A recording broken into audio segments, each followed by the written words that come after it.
often what can happen in retirement villages is that there's two elderly women living side by side in their own apartments, and then one of them starts to get a slight memory problem.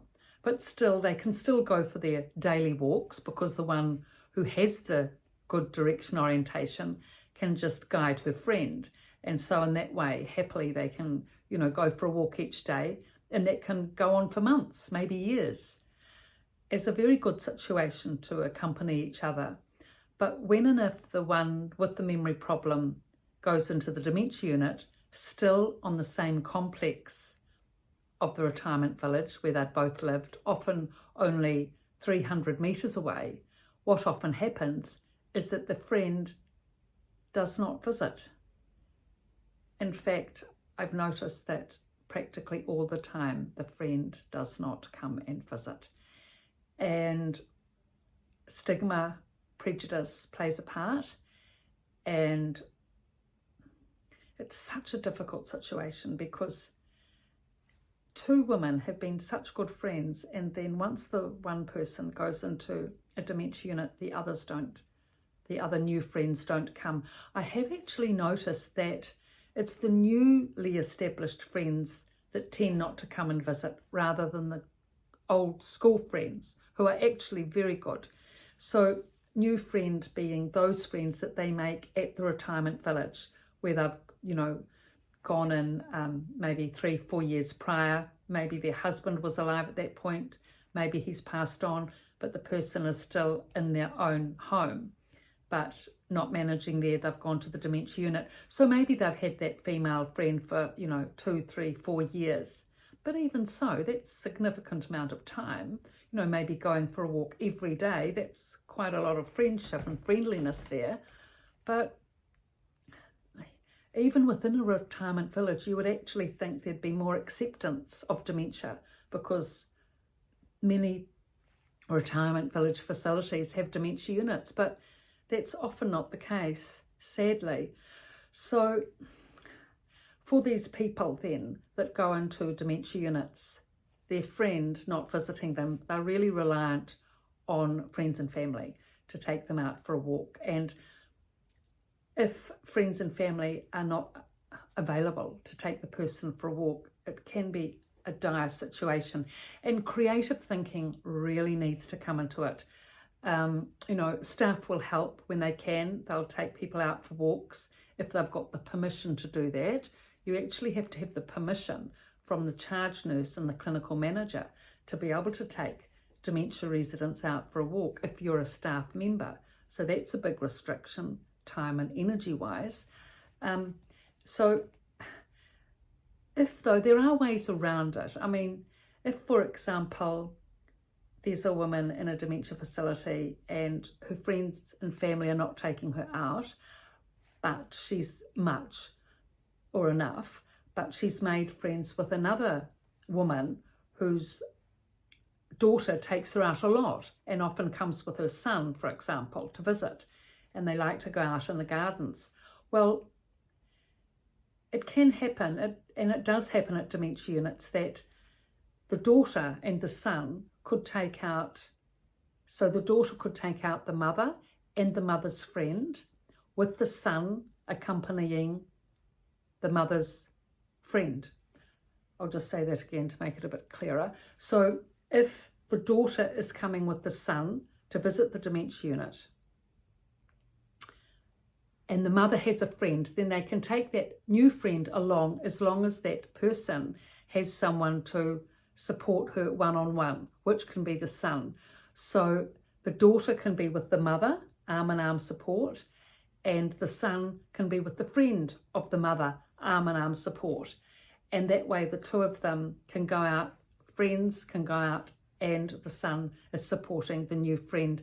Now, this is such a lovely thing if this can happen, making sure that the power of attorney, really what needs to happen is that inform the charge nurse of this. They'll see it anyway, because you have to sign out at a dementia unit whenever you go for a walk, your name and time for fire, situations, and for staff to know where residents are. So you sign out, you'll have to sign out your mother and her friend, and what time you're expected back.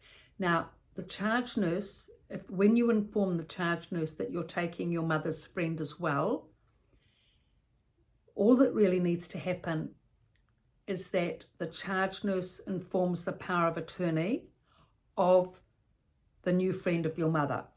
Probably best to do that before you go out for the walk, just to make sure that all the ducks in a row, everything's in line. It's all, you're informed, completely informed, and everyone knows what's happening. So if the charge nurse knows that you're a regular visitor, that your son's fit and capable, that the two women are friends, that you're just going for a walk out in the garden, and that the power of attorney's informed, and all that's in place, it will be fine. I mean, it's a bit of a setup initially, but it just means that that one lady is going to get a lovely walk out, and she wouldn't have otherwise. That's one woman, one fit, lovely, active woman who's getting the opportunity to get outside, and hopefully, well, it will de-escalate her stress if she's got stress, and enable her to have a better quality of life outside with her friend, walking together with her grandson and her daughter, having a lovely time. So it's this creative thinking. Really, it's creative thinking that needs to come into the play now, because staff are overloaded, too much work, not enough time. Some friends and family, for whatever reason, don't come. Stigma and prejudice play a part. And, people need help. And there's these lovely, wonderful dementia residents. Fit, active, amenable, nice people. And with a little bit of creative thinking, just informing the power of attorney and the charge nurse, and bringing along your son or someone strong and capable, that's all. Someone who has strength, good balance, and, is pleasant and kind, that's all. So that if the dementia resident has a little trip and you're holding them on with that lovely support grip, you can just easily catch them, no trouble. That's really the main thing. And the second main thing is that they don't get lost. Whereas if you're holding them arm in arm, they won't, will they? Because they're totally with you. So that's the way to combat all of these things and creatively work through it, using the supports the best we have, because of course, the dementia population is increasing, and staff, it's a shrinking pool. So we all have to work together to see what we can do to help. So I've written these two books, The Resident's Voice and The Resident's Rise, both from a dementia unit, both on Amazon, and both in my description below, Peter Valentine.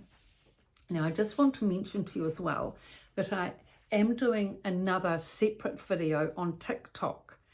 Now, she's called Granny. She's quite a character.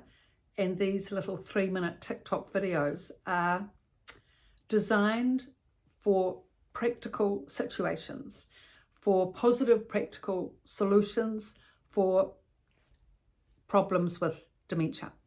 And there's no theory in it, unlike these videos which go into the depth and detail, but the practicalities, if you want to just watch something quickly and briefly, and it's a lighter version than these videos are, not quite as heavy going, if you might say, then you can look at those on TikTok. I did try doing one on YouTube, but it didn't quite, the characterization didn't quite work out, I have to admit. But TikTok's going well, so if you've got a daughter on TikTok or a friend on TikTok, just have a look at it.